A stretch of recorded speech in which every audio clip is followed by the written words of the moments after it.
ഇത് മൂത്തതാണ്. അപ്പോൾ ഇത് നമുക്ക് അങ്ങോട്ട് തിരിച്ചെടുക്കാം.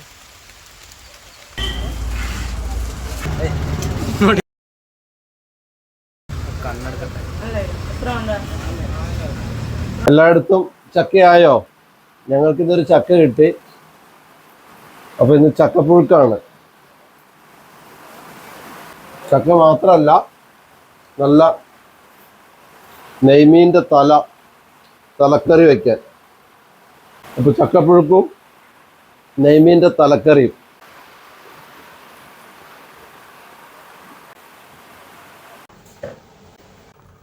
ഇവിടെ ചക്കപ്പുഴുക്ക് റെഡിയാണ്.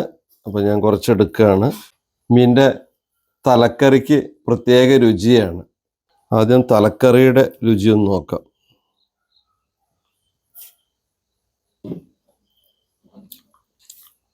ആലപ്പുഴ പോയപ്പോൾ ആറ്റുമുഖം ഷാപ്പിൽ നിന്നാണ് ആദ്യമായിട്ട് തലക്കറി കൂട്ടിയത്. അത് പിന്നെ ഇതുപോലെ പീസാക്കി തരില്ല, ഒരു തല ഒന്നിച്ചും കറി വെച്ചെങ്കിൽ തരും.